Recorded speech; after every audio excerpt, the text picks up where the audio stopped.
Okay. Now. Okay. All right.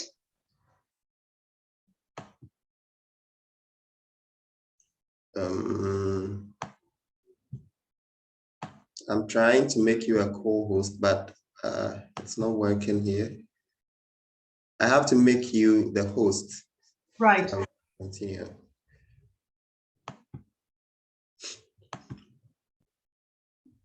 Okay. Now you Right. have given me. Yeah. Okay. Yeah, so we can go on. All right. Thank you. All right. So I can share my screen again. Yes. Yes, you can. And we can start again for the benefit of those people who haven't Yes. haven't arrived and will be watching later. All right. So as I was saying, we live in a culture that doesn't encourage us to be terribly creative and critical unless there is a chance that we're going to be successful in business. So creativity and critical thinking, like so many other things in our world, have been co-opted into consumerism, and their worth is calculated by how much money they generate. At least this is my perception of things. And the teaching world, I think, is no exception, because the trend is towards standardization, exams, regimented syllabi. We order new books, we address curricula, we concentrate our efforts on increasing our students' levels of academic achievement. But at the end of the year, many students, even those who are successful, still do not care about school. Many of us are disillusioned and the levels of improvement are negligible. So do we need a miracle? Maybe not. Maybe it's just a question of rethinking certain practices. So research evidence has shown that cognition and language development are closely related. And it is through language that children come to know the world. And the relationship between language and thinking skills has been recognized by theorists and educators such as Piaget and Vygotsky. But what is critical thinking? Now, it is not an easy concept to define, as it can mean different things in different contexts and also in different cultures. But generally speaking, we can say that thinking critically is the ability to think in a non-linear, open-ended way, allowing for multiple responses, not just one, allowing for unspecified answers also, because we may have a list of possible answers and then a student or our interlocutor comes up with something completely unexpected. Also, critical thinking allows for different perspectives, different interpretations of information, of facts, of events. It is the ability to consider an issue, to analyze an issue from different and varied perspectives, to look at assumptions and challenge them, and to explore possible alternatives. So, a critical thinker is someone who is able to solve problems in different ways, also to look for evidence and examine it, to choose their own way of demonstrating understanding. And this way of demonstrating understanding may be something completely different from the mainstream. Also, to evaluate information and make decisions on that information, because we can evaluate some information and decide that we don't need that information, we don't believe that information, and we want to look for more. Also, it's about being aware of how language choice can influence ideas. And we see that every day in the way that some people manipulate language to achieve their purposes. Also, it's to try out and test new ideas, things that haven't been tried before, and see what different results we may obtain. Also, to enjoy open-ended assignments referring to the classroom, for example, allowing choice, and discussing ideas rather than facts. So this means that creative and critical thinkers raise vital questions and problems. They formulate them clearly.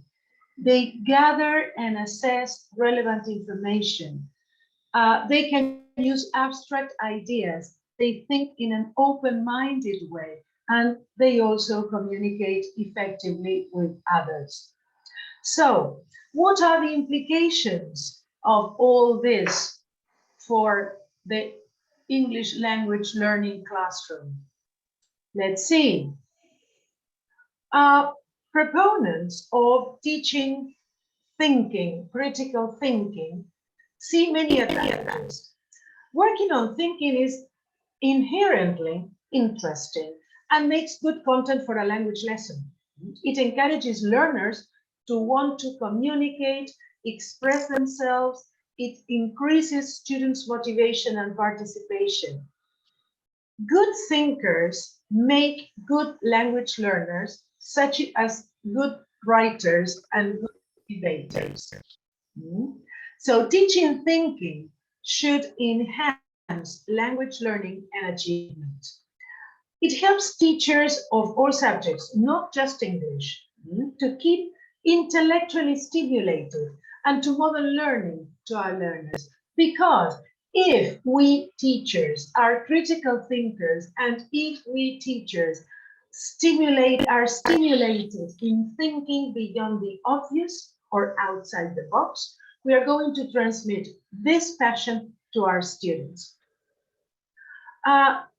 It also helps learners and us teachers to find out what students know and how they are learning, and in this way to identify misconceptions in their learning. And as a result, we can implement solutions for our students.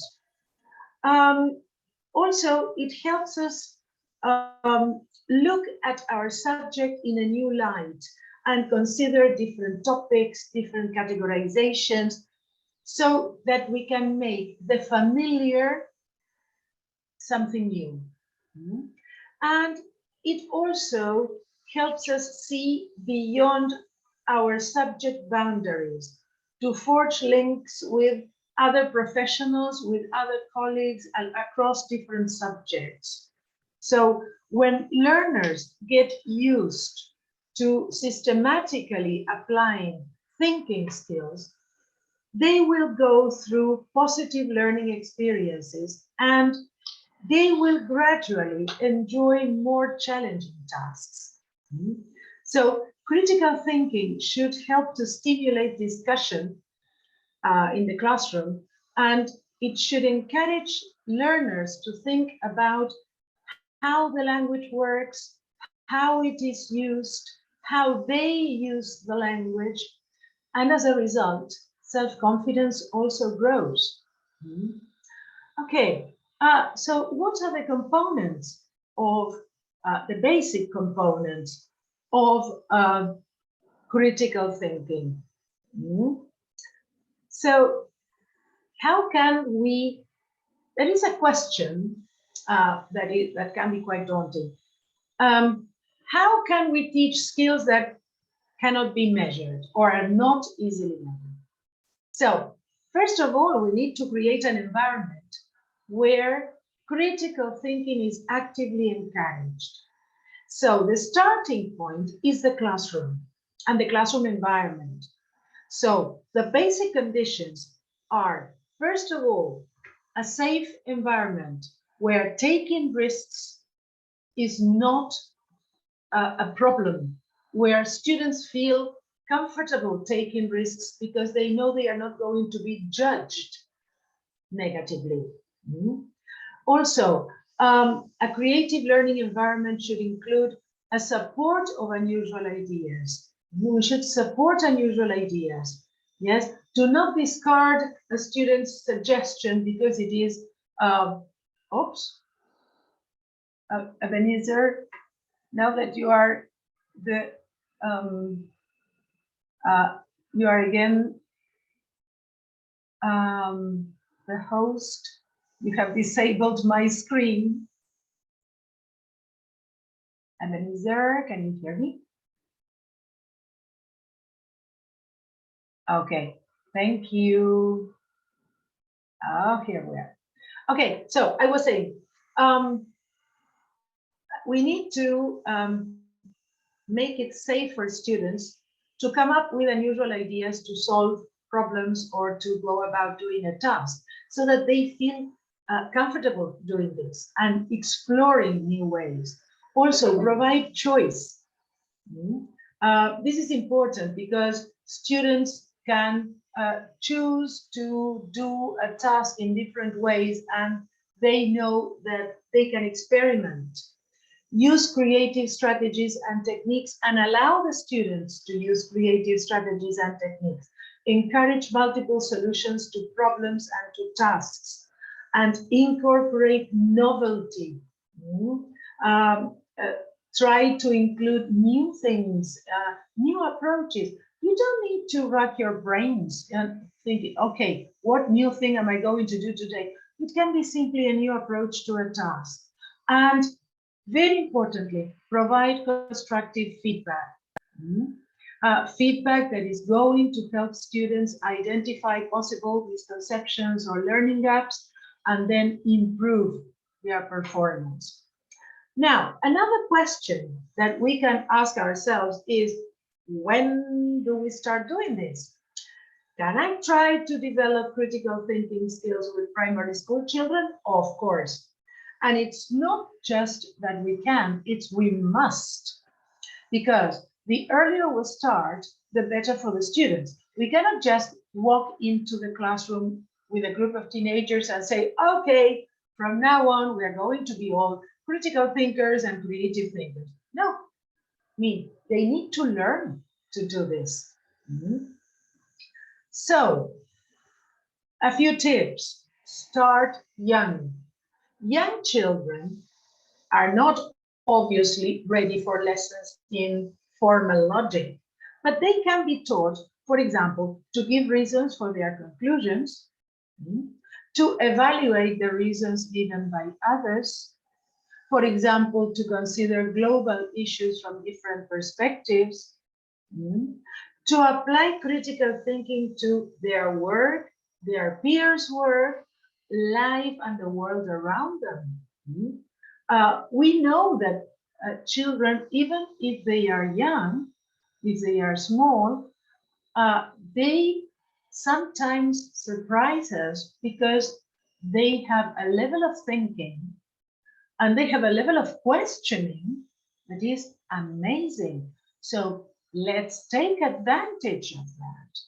Encourage them to ask questions. It seems that it's always us, the ones asking the questions, but curiosity is the mother of all knowledge and it should be nurtured, not just by us, also by parents, of course. If a justification doesn't make sense to a child, they should be encouraged to question this. So encourage them to ask questions. Invite them to consider alternative explanations. So sometimes problems have more than one answer or more than one method of approaching it. So when children consider multiple methods and solutions, they become more flexible thinkers. Very importantly, also, discuss biases. Even primary children can understand how emotions, intentions, aspirations can influence our judgment. So discuss biases with the children. Get them to clarify meaning. They should practice putting things in their own words, and they should be encouraged to make meaningful distinctions. And don't confine critical thinking to academic problems. Encourage children to reason about ethical, moral problems, even political problems that they can discuss, because they live in a real world and they listen to things. And sometimes They come to our classroom with questions about what's going on in the world. So let's encourage critical thinking there too. There is this, let's say, 5-step model to move students to critical thinking. And it all begins with us planning the lesson. When we plan the lesson, determine what the learning objectives are. Define the behaviors that you want students to show, to exhibit, and target behaviors in higher order thinking. Draft these in your plan, in your lesson plan. Identify moments in the class during the lesson when you want to ask particular questions. For example, teaching through questioning. Yes, developing appropriate questions, employing different questioning techniques, encouraging interactive discussion. So teaching through questioning. I mean, again, you are not going to do this all the time, every single class, but you have, during the planning stage, you are going to identify the points in your lesson when and where you can do these things. Also, practice before you assess. Choose activities that promote active learning. For example, discussions, project work. Use all the components of active learning. Encouraging students to work in pairs or in groups. Doing think, pair, share. Lots of different things that they can do. Once you have done a certain activity, you monitor the activity, but you also review, refine, and improve. Ask students for feedback. They know how the activity feels. They will tell you if it is too easy, too difficult, too long, too boring, very interesting, whatever. Collect feedback and adapt and implement this feedback into your planning. Also, provide feedback to the students and create opportunities for self-assessment. And use all this feedback, all this formative feedback to improve your teaching practice. Another thing that we need to use, and I've been mentioning this all the time, is questioning. Asking good questions is one of the key elements in helping students develop critical thinking. And Socratic questioning techniques are very effective to explore ideas in depth. It can be used at all levels, and it is a helpful tool for all of us. And you can use Socratic questioning at different points within a unit or within a project. This will help students develop critical thinking, independent thinking, and give them ownership of what they are learning. So higher level thinking skills are present while students think, discuss, debate, evaluate, and analyze content through their own thinking and through the thinking of peers. So these types of questions may take some practice, both on your part and on the student's part, because this may be a whole new approach for you, but it's worth exploring. It's beyond the scope of this, because it would mean giving a long list of questions, of question types. So these are the basic types of Socratic questioning. And piece of advice, this is a useful tip, because I mean, I found that myself.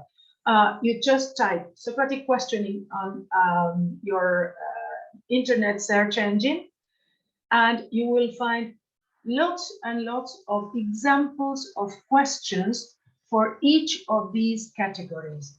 And you can print those lists or save those lists of questions and have them with you when you are planning your lessons, and decide which questions you can introduce in the lesson planning. Tips for using Socratic questioning. First and foremost, plan significant questions. Many a time we ask questions on an impromptu. Yeah, that is, we are doing the class and suddenly we ask a question, but maybe it's not the exact question that we wanted to ask. So when we are planning the lesson, it's good to plan the questions that we are going to ask. Then use wait time. Allow at least 30 seconds for the students to respond to the questions. Just think of yourselves. What questions can you ask like this without thinking? Possibly, what's your name? But then you need to think about the answer you're going to give. And we sometimes don't give our students that time. So use wait time. Follow up on the students' responses. When they reply, okay, build on that reply and ask more questions. Ask probing questions. That is, why do you say that? What do you think is going to change if you do that, etc. Periodically, summarize the key points of a discussion and summarize the key points in writing so that the students have a kind of reference, yes, and don't get lost in the discussion. Of course, draw as many students as possible into the discussion and let them discover knowledge on their own through the questions that you ask. Do not spoon feed the students and do not, sometimes we are horrified when we ask a question and nobody answers. Reformulate the question, but don't answer the question yourself. Now, oh, yeah, excuse me. Yes, I will allow participants in. Yeah.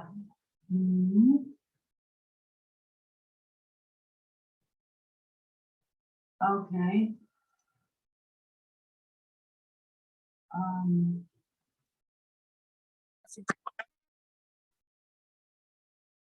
Let's see. I think that now everybody is in. Okay. All right. Thank you for calling that to my attention. Okay, so how do we know if we are using critical thinking tasks? Some indicators of critical thinking can be identified through the types of activities in which the students engage. And we may use these questions, for example, here, to analyze critical thinking opportunities. For example, are in-depth group discussions provided during class time, or are they coached to question their thinking processes? Are they given opportunities to evaluate their process, their progress, sorry? Are they encouraged to ask questions regularly? Do the class projects engage them in analysis, synthesis, evaluation? Are they given opportunities to consider different opinions and justify their own beliefs? So when you are planning the tasks that you are going to do in the classroom, then you start considering these tasks in the light of these questions. Now, having said all this, you probably think that critical thinking applies to classes with a high level of English. And well, to a certain extent, you are right, because people need to understand the information that they have before they can think critically about this information. But we can adapt the type of information that we give the students. Now, as I said before, critical thinking habits should begin at an early stage and at an early age. So when you design critical thinking activities for lower level students, you need to provide more scaffolding, yes, more support. So ask yourself, what support you are giving in the activity. Can you give support in different ways to cater for different learning styles? So maybe you don't need to delay this until the students have a higher level of English. You can do it with lower level students also. Now, a few tips for designing tasks to encourage critical thinking.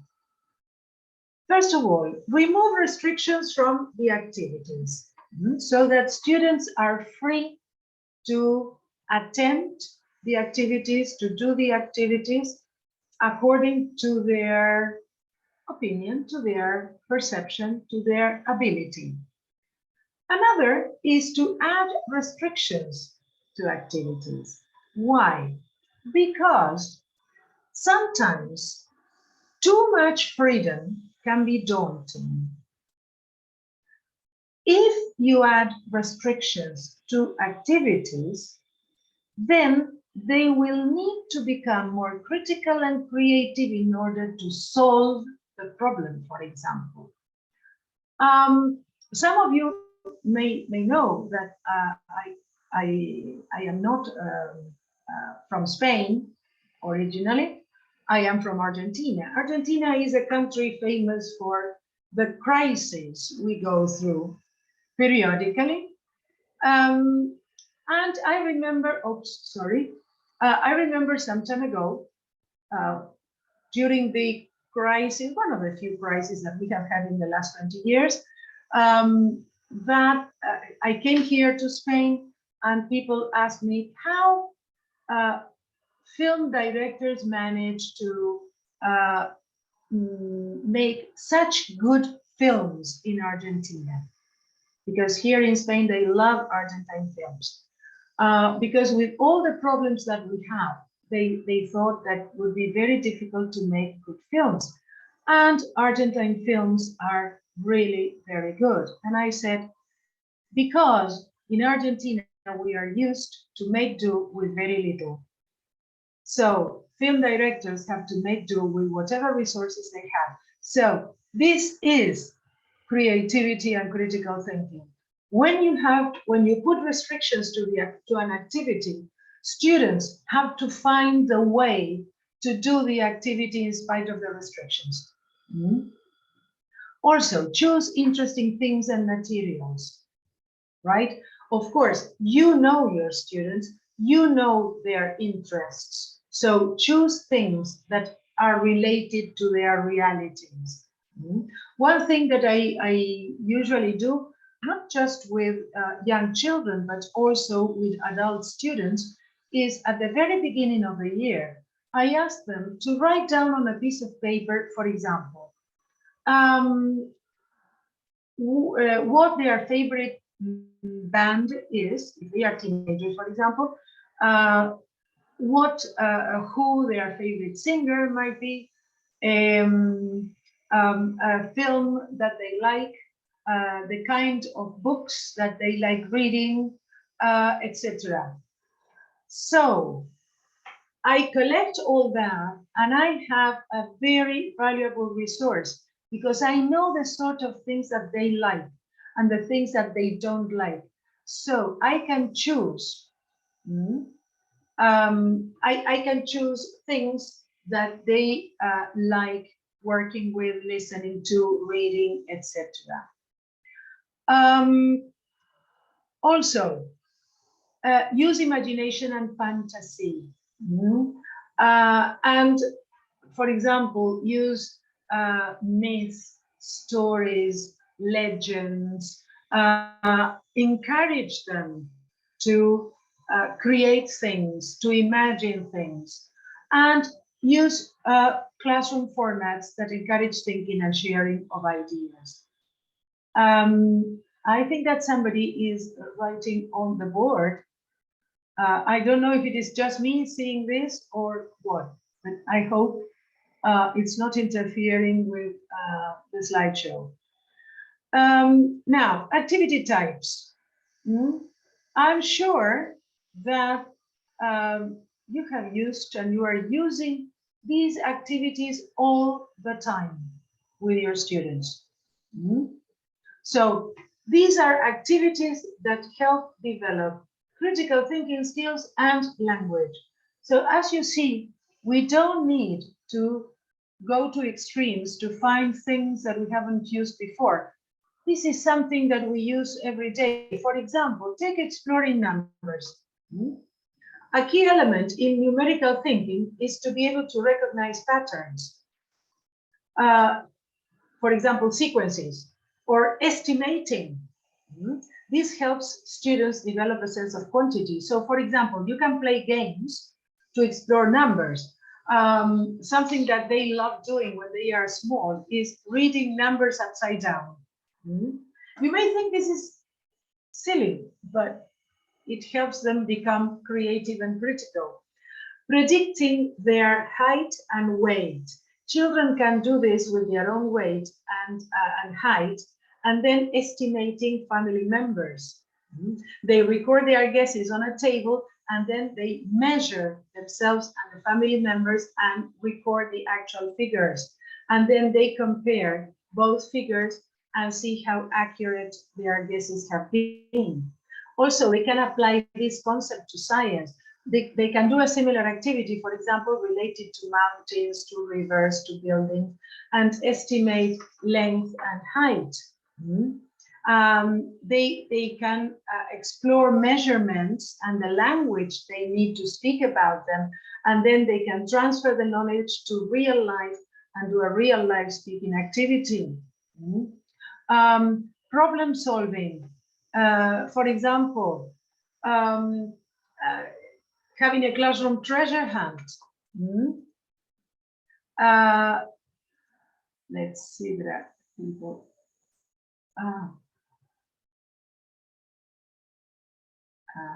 Here. I hope we can get in. So you can have a classroom treasure hunt and then do a listening activity and listen to Mateo, for example. He's a fictional character, let's say, and he explains how he did the treasure hunt, and then the students have to decide which things he forgets to look for example. Yes. Another thing that you can do is analogies. An analogy is a comparison between two things or two or three things that are thought to be different from each other, but they have something in common. And in this way, they understand something because they are comparing this to something they already know. So analogies provide opportunities to learn things like concepts like whole, part, vocabulary, categories, opposites, functions, similarities and differences. So when students see the relationship between things through analogies, they can build on that knowledge and learn more about those things. And they can discover new ways to use things. Yes, they can make broader comparisons between things.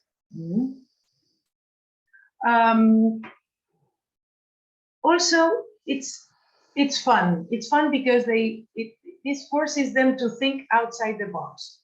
And for example, something that they can do is using real objects to show what is like and unlike between them. For example, a beach ball and an apple. Making lists of similarities and differences, writing definitions of items in order to identify common features.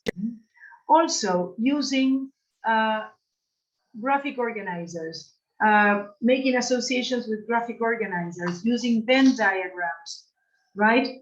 This is a powerful way to help students understand complex ideas. Drawings and diagrams engage visual learners, and they show relationships, they clarify concepts, and they facilitate communication. For example, here, using you have animals that live in water, animals that live on the ground, and in the middle, animals that live in both. Or suppose that you are working on going camping. They classify the things that go in a tent, the things that go outside a tent, and things that can go both inside and outside. So graphic organizers and Venn diagrams are wonderful. Also, using these graphic organizers to identify problems and solutions, as I said, similarities and differences, and also to plan stories. When they are writing, instead of sitting down and trying to start writing, it's brainstorming and organizing their ideas with a graphic organizer before they start writing. They can also make associations. For example, this is a very funny activity that I have used for many years with students of all ages, even with my adult students who are executives in one, I would say, in the most important telecom company here in Spain. I divide them into groups, and I ask them to look at that list of objects, and they have to try and find as many uses as possible in an allotted period of time. And the limitation, remember that I used, I told you before, add restrictions. The restriction is that all the uses have to be possible. That is, if I say an umbrella, they cannot say fly away like Mary Poppins. No, because that is not possible. So all the uses they come up with have to be physically possible on planet Earth. So you can also, they have to, for example, they have to do this in a certain period of time, and they have to find at least 10 possible uses. And you want an extension for this activity for higher level students, B1 and up. You can ask the learners to choose one object and write about it, and ask them to write, for example, 3 sad sentences, 3 false sentences, 3 sentences as if the writers were in their 80s, 3 sentences as if they were a 5-year-old child, and the students who have chosen the same object exchange their sentences and discuss the similarities and differences in their perception of this object. Also, another activity that is fun is Crazy In. And this involves group work, pair work, acting out, and you know the story of Moby Dick, the Captain Ahab who wanted to catch and kill Moby Dick, and Little Red Riding Hood. We all know the story of Little Red Riding Hood from Little Red Riding Hood's perspective. And Dr. Frankenstein and the monster, we know the story too. But why not, and this is wonderful to do with higher level students, why not do this activity with, that is, from the point of view of the other character, main character in the story. So, for example, Moby Dick, instead of telling the story from the point of view of the young sailor or from Captain Ahab's, telling the story from the point of view of Moby Dick. So we have something like this. I remember we did this with my teenage students, and it was a lot of fun. A terrible tragedy. I announced the interview like this. I was a TV presenter, but you can ask one student to be the TV presenter. A terrible tragedy took place in the South Pacific yesterday when a whaling ship was sunk by a great white whale. Almost all the crew is reported to have died or is missing, while the whale only suffered minor injuries.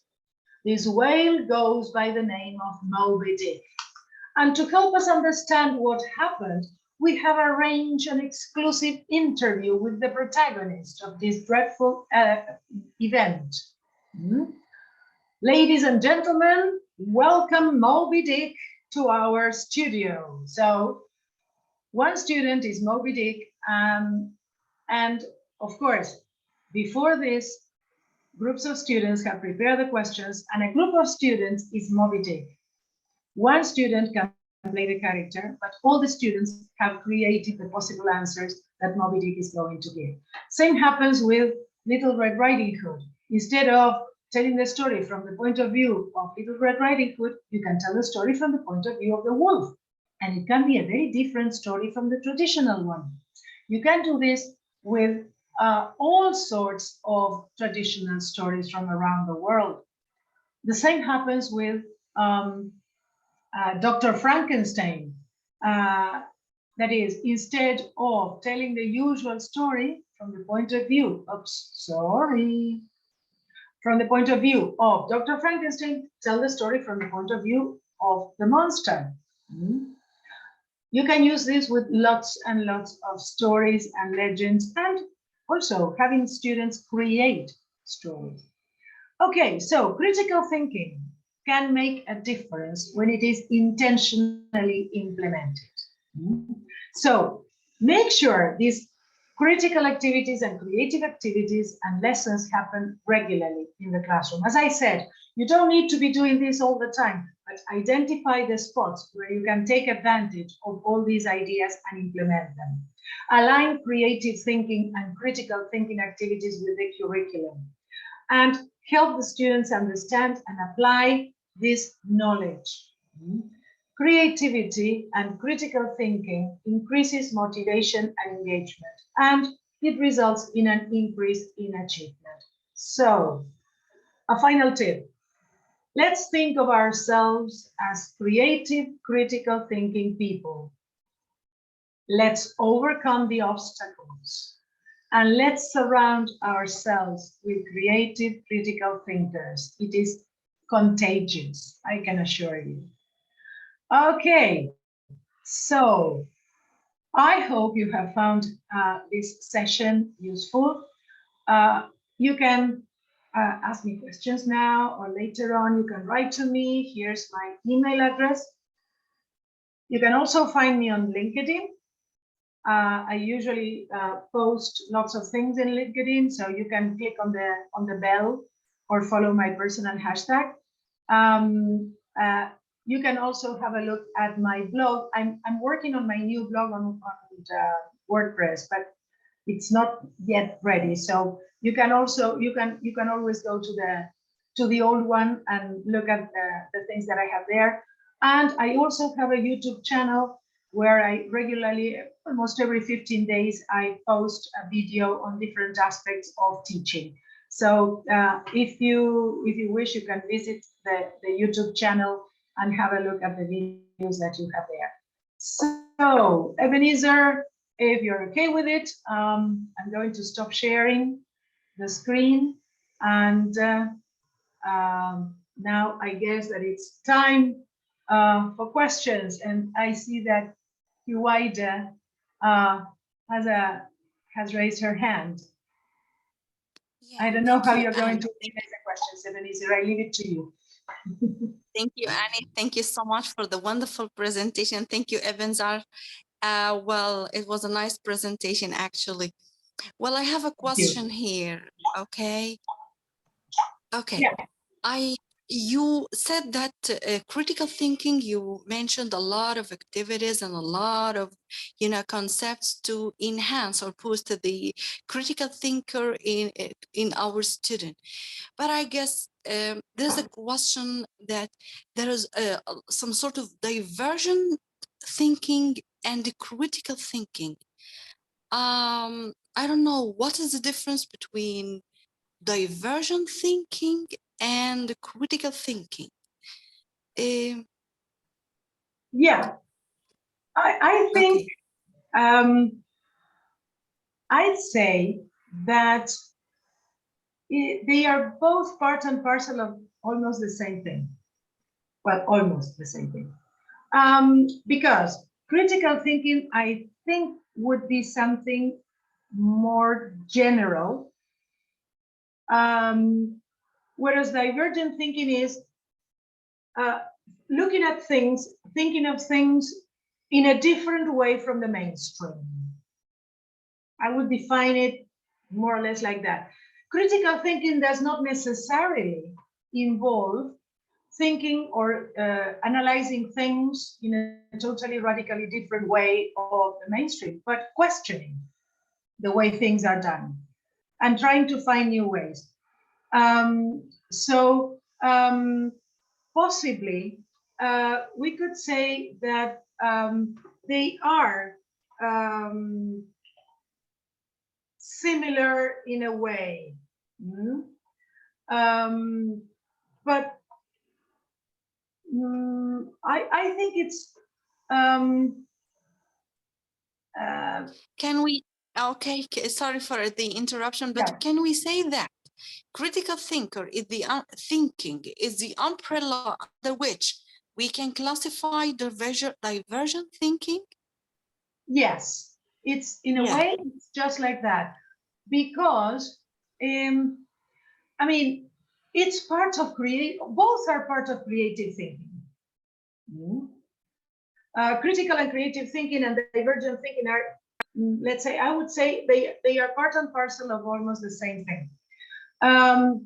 Where critical thinking encompasses a lot more, because, as I said, it's something that it encourages students, or it encourages the person to question, to justify opinions, to look at problems from different angles, where divergent thinking is departing from the status quo and finding a new way of doing things. I'm not thank sure you. if I am being clear. Yeah, it's much clearer. Thank you so much. And thank you for the wonderful presentation. Thank you very much.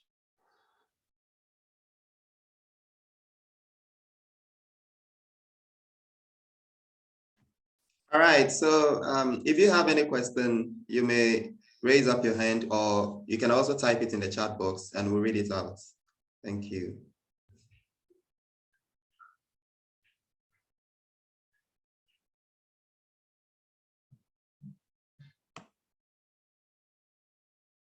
Is there any question, or everything is clear? So clear. Well, anyway, that is, if you later on, if you think that you would like to ask me something, you can always send me a message, find me on social media, and ask me more questions. I would be very happy to reply to them.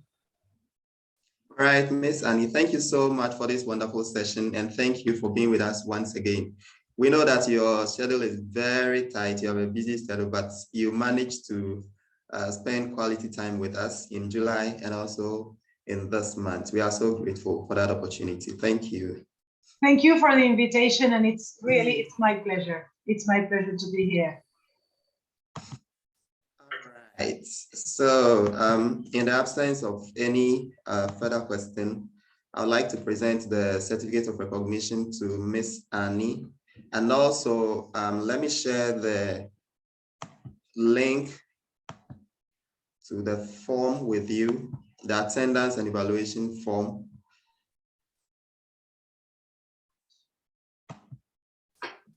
Please do fill it out before you leave here. So there is the attendance and evaluation form.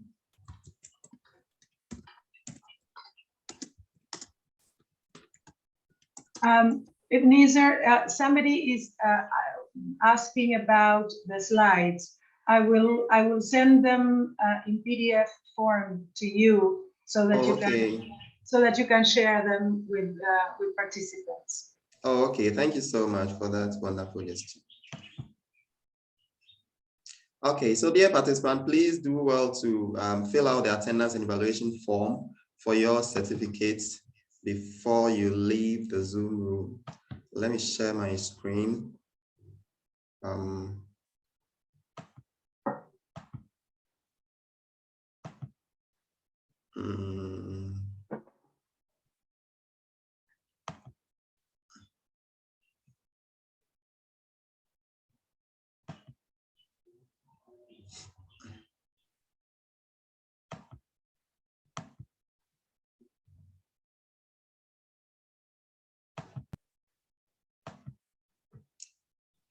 We hope that we will still meet again in the coming months when you are free.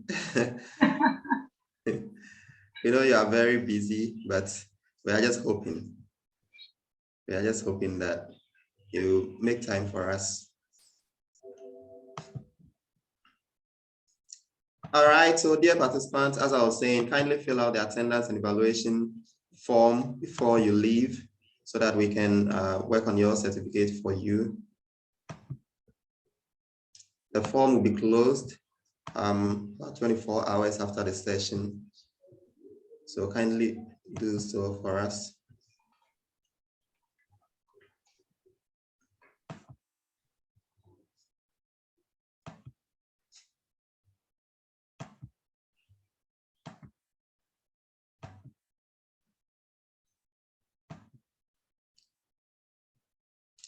All right, so the certificate of recognition goes to Miss Annie Altamirano, Vice President of TESOL Spain, in recognition of her invaluable service rendered as resource speaker of the webinar entitled Developing Critical Thinking Skills Through Speaking and Writing. And it's awarded the 6th day of August 2022 via Zoom. It's duly signed by Ms. Fatih Isifu, the President of IELTA Ghana, Madam Veronica Juma Sapon, the General Secretary of IELTA Ghana, Mr. Alfred Kweitu, the Academic Director, and then myself as the Ambassador of IELTA Ghana. Thank you so much. Thank you so much for sharing all this knowledge with us. And we believe that we have taken so much from this webinar, which we are going to implement in our classrooms. Thank you once again, Ms. Annie. Thank you again for the invitation and for your generosity. Thank you so much. All right, so since we don't have any question, then I believe we are at the end of the webinar and we'll be closing very soon. But please do well to fill out the form for us before you leave. Do well to fill out the attendance and evaluation form before you leave. Thank you. Thank you, Vanessa, for everything on this wonderful webinar. You always Miss Juliana, motivate you us. are here. You always motivate us to continue doing, great, because IELTA branches, you are, just amazing. Keep doing the good work. Thank you so much, Miss Juliana. I didn't know you were here. Thank you. So Miss Juliana is the Chief Coordinator for the Research Development Department. And earlier on, we had the Teachers Forum with Miss Juliana. And then we also have Miss Namala with us. She is the Learners Development Coordinator. Hello, Miss Namala. Yeah. Hi, Mr. Ebenezer. Thank you so much. Hi, Annie. How are you? Nice meeting you again. Nice to see you again. Yes. Yes. Thank you so much, Mr. Ebenezer and the team, and Annie. Wonderful sharing. I will watch it again so that I can share with my fellow educators in the country. Thank you so much for this wonderful session. And IELTA family is growing bigger and bigger, and a lot of good things are happening for the teachers. Okay, thank you so much from me. Yes, keep posted. Yes, Juliana.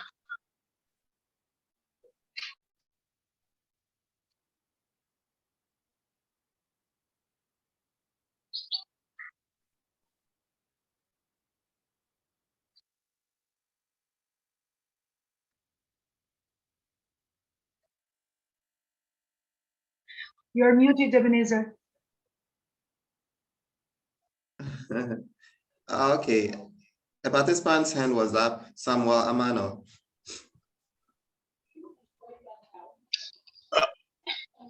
Hello. Hello. Please, it's just that I was not seeing the evaluation form, but I've not seen it. Thank you. The link has been posted in the chat box, so kindly click on that link and then it will open the form for you, which yes, you have to I've fill not out. seen it. All right, thank you. Thank you. All right. May I ask that if you have any question that is not, let's say, in a way directly related to the session, kindly type it into the chat box and we will work on that for you. But if you have a question for our presenter, you may raise your hand and bring it out. But if there's nothing like that, then I want to thank all of you for spending time with us and then attending this webinar. We are grateful. Whenever we conduct a webinar, you always attend, and that gives us the motivation to carry on with other webinars. Thank you so much.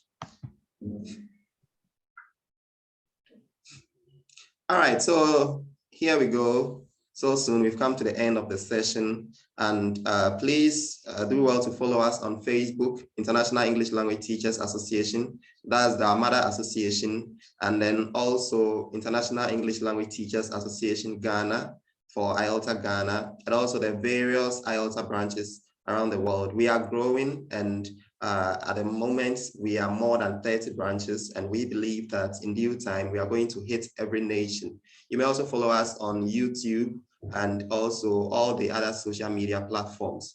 Thank you all for your presence today. We hope to see you in our next session. Thank you, Miss Annie. Thank you, all our guests, and thank you, all our participants.